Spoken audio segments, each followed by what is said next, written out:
নোয়াখালীতে গ্রামীণ নারীদের হাত ধরে টিকে আছে জেলার ঐতিহ্যবাহী তাঁত শিল্প। পূর্বপুরুষের পেশা আঁকড়ে ধরে আত্মনির্ভরশীল হয়ে উঠছেন এসব নারী। একটা সময় ছিল যখন নোয়াখালীর প্রত্যন্ত অঞ্চলে হস্তচালিত তাঁতে কাপড় বোনা হতো। 70-এর দশক পর্যন্ত প্রায় 10,000 তাঁতি এই পেশায় যুক্ত ছিলেন। কালের বিবর্তনে কাঁচামালের মূল্য বৃদ্ধি আর বিকাশমান আমদানি নির্ভর কাপড়ের বাজারে টিকে উঠতে না পেরে জীবিকা সংকটে পড়েন তাঁতিরা। এভাবে একসময় হারিয়ে যায় ঐতিহ্যবাহী এই শিল্পটি।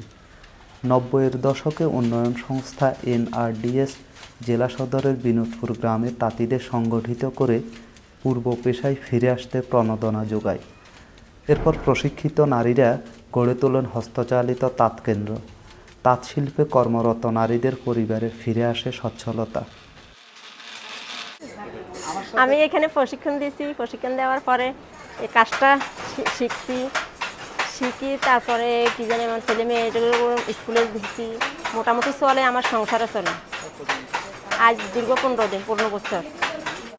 তো আমরা তো কই যেত আইসি এই জায়গা, আমরা গরিব হিসাবে তো এই জায়গাতে আইসি। আমরা বড় লোক হইলে তো আর এই জায়গাতে আইতেন না। তো এই জায়গাতে আইসি, উন্নতি হয়েছে, বাচ্চা ঘরে লেখাপড়া স্কুলে দিছি।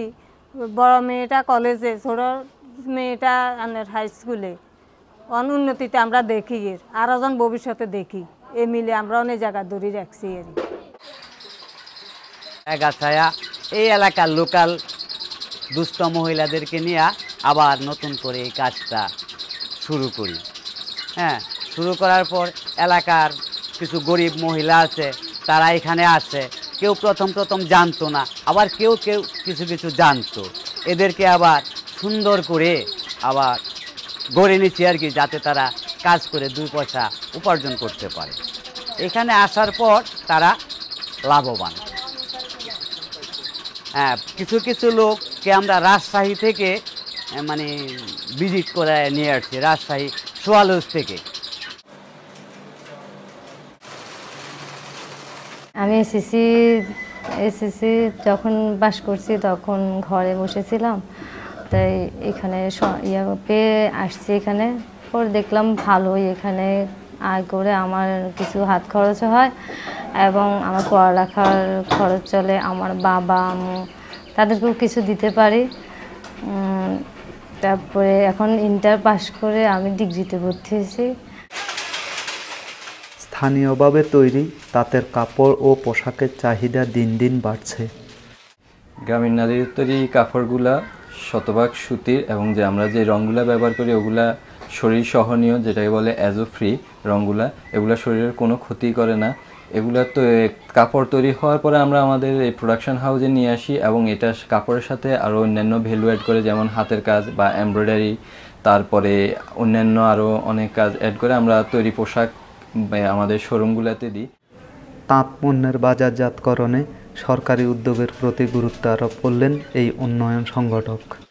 সেজন্য শহর কেন্দ্রের মধ্যেই এ ধরনের কারুশিল্পীদের পণ্য বিক্রয়ের সুযোগটা তৈরি করা দরকার। বিসিকের উদ্যোগেই হতে পারে এবং প্রত্যেকটা পৌরসভাকে উৎসাহিত করা যেতে পারে। এখানে বরাদ্দ থাকতে পারে, তাতে পৌরসভা এগিয়ে আসতে পারে যে শহরের কেন্দ্রস্থলে এরকম একটা বাজার ব্যবস্থা গড়ে তোলা। তাঁত শিল্পের উন্নয়নে নিজেদের পক্ষ থেকে প্রয়োজনীয় সহায়তা দেওয়ার কথা জানালেন বিসিকের এই কর্মকর্তা।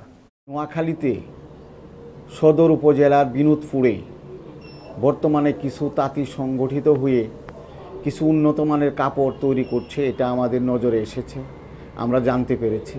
তাদেরকে কিভাবে সহায়তা করা যায় সে ব্যাপারে আমরা ইতিমধ্যেই চিন্তাভাবনা শুরু করে দিয়েছি। আমরা আমাদের ক্ষুদ্র পরিসরে তাদেরকে আমরা ঋণ দিয়ে সহায়তা করতে পারি। আমাদের আত্মকর্মসংস্থান প্রকল্পে আমরা ঋণ দিয়ে থাকি। সে প্রকল্পে যদি তাদের যথেষ্ট কাগজপাতি সব কিছু ঠিক থাকে, তারা যদি ঋণ নিতে আগ্রহী হয়, তাহলে এই শিল্পের উন্নয়নে আমরা তাদেরকে ঋণ প্রদান করব।